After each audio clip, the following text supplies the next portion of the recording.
When World War II ended in 1945, the world celebrated the defeat of Nazi Germany and Imperial Japan. But beneath the victory, something new was forming, a growing tension between the two most powerful nations left standing, the United States and the Soviet Union. Though they had fought side by side against Hitler, their alliance was built only on necessity. Once the war was over, their differences became impossible to ignore. The United States emerged from the war stronger than ever.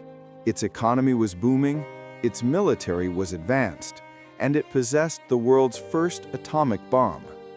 The Soviet Union, on the other hand, had lost more than 20 million people and seen thousands of cities destroyed.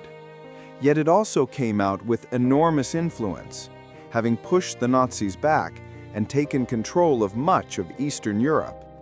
Two giants now faced each other, each with its own vision for the future. The United States promoted democracy, free markets, and open societies. The Soviet Union, led by Joseph Stalin, pushed for communism, centralized power, and strict government control. These opposing systems created deep mistrust. Each side believed the other wanted to dominate the world.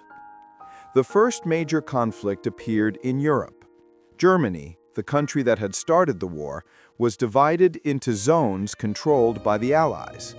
Berlin, the capital, was also split, even though it sat deep inside Soviet territory. The Americans and Soviets soon argued over how Germany should be rebuilt. The United States wanted a democratic, economically strong Germany. The Soviet Union wanted a weakened Germany that could never threaten them again. This disagreement grew into something much bigger. The Soviet Union began establishing communist governments across Eastern Europe, in Poland, Hungary, Romania, Bulgaria, and others. Though the Soviets claimed they were creating a buffer zone for protection, the West saw these actions as expansion and control. By 1947, Winston Churchill famously said that an Iron Curtain had descended across Europe, separating democratic nations in the West from communist states in the East. To counter Soviet influence, the United States launched the Marshall Plan, a massive economic program that helped rebuild Western Europe. Billions of dollars were invested to stabilize countries, strengthen democracies, and prevent the spread of communism. The Soviet Union refused the aid and blocked Eastern European countries from receiving it.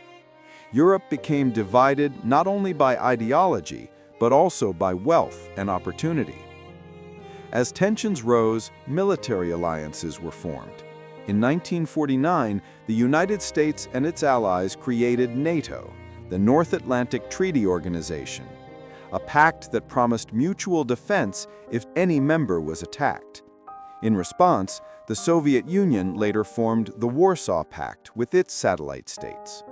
The world was now split into two rival camps, each armed, organized, and suspicious of the other.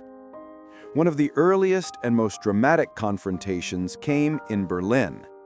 In 1948, Stalin attempted to cut off all road and rail access to the western part of the city, hoping to force the Allies out.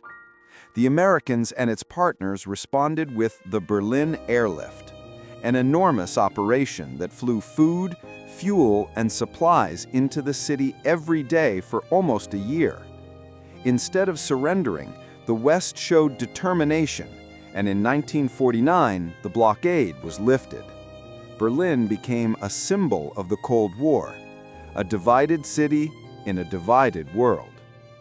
Meanwhile, the nuclear arms race began. After the United States used atomic bombs on Japan, the Soviet Union rushed to create its own. In 1949, they succeeded. Suddenly, both superpowers had weapons capable of destroying entire cities in seconds. Fear, suspicion, and the possibility of total destruction shaped global politics for decades. What made the Cold War unique was that it wasn't fought through direct battles between the United States and the Soviet Union. Instead, it was a struggle of influence, intelligence, propaganda, and proxy wars. Each side supported different countries, movements, and ideologies around the world.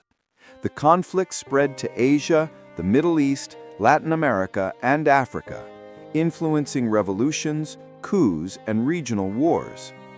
By the early 1950s, the Cold War had become the defining force of international politics.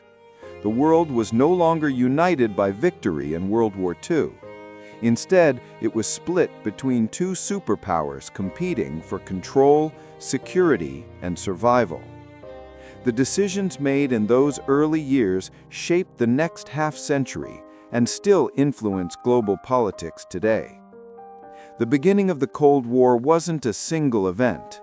It was a collection of fears, ambitions, and misunderstandings that grew larger with every year. It marked the start of a new era, one defined not by open battle, but by the constant threat of one. Thank you for watching.